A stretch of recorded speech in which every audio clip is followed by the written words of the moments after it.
Subsidy ఇచ్చా, ఇప్పుడు వస్తా ఉందా అని మిమ్మల్ని అడుగుతున్నా. ఇచ్చారా అని మిమ్మల్ని అడుగుతున్నా. మొన్ననే కడప జిల్లా అన్నమయ్య డ్యాము, అన్నమయ్య జిల్లాలో అన్నమయ్య డ్యాము కొట్టుకొని పోయిందా లేదా అని మిమ్మల్ని అడుగుతున్నా. 40 మంది చనిపోయారు. ఇంతవరకు మళ్ళీ ఆ డ్యాము కట్టారా అని మిమ్మల్ని అడుగుతున్నా. అంటే కనీసం ఒక డ్యాముకు గ్రీసే లేని వ్యక్తులు 3 రాజధానులు కడతామంటే నమ్మతారా తమ్ముళ్ళు అని మిమ్మల్ని అడుగుతున్నా. ఇలాంటి దుర్మార్గమైన ముఖ్యమంత్రి ఎక్కడా ఉండరు. కనీసం అన్నమయ్య డ్యాము కొట్టుకొని పోయి 40 మంది చనిపోతే 450 కుటుంబాలకు ఇళ్లు కూడా కొట్టుకొని పోతే కట్టారా ఇండ్లు అని అడుగుతున్నా. ఇంతవరకు ఆ ఇండ్లు కట్టిన దాఖలాలు లేవు.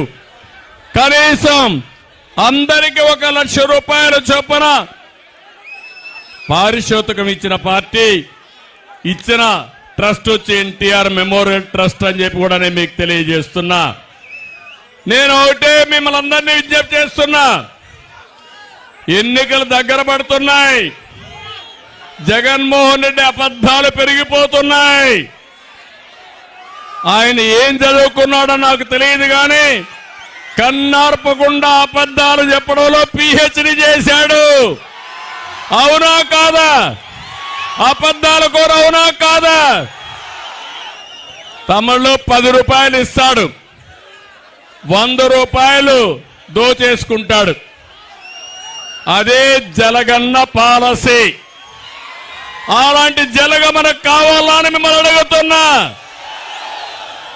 అదే బటన్ నొక్కుడు కార్యక్రమం. అనునిత్యం అంటాడు నేను బటన్ నొక్కుతున్నానని. నేను అడుగుతున్నా, నీ బటన్ నొక్కుడు కార్యక్రమంలో ఎంత దోచేశావో సమాధానం చెప్పమని అడుగుతున్నా. ఒక్క విషయం మీరు ఆలోచించండి. ఇదే రాష్ట్రం, ఇదే ప్రజలు, కేవలం మారింది ప్రభుత్వం మాత్రమే. నాడు లేని పన్నులు ఇప్పుడు ఎందుకు వచ్చాయి తమ్ముళ్ళు అని మిమ్మల్ని అడుగుతున్నా.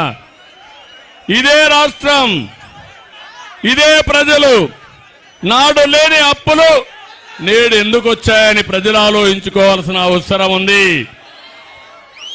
ఇంకో పక్క కరెంటు బిల్లు ఆ రోజు 200 రూపాయలు, ఇప్పుడు ఎంత తమ్ముళ్ళు కరెంటు బిల్లు?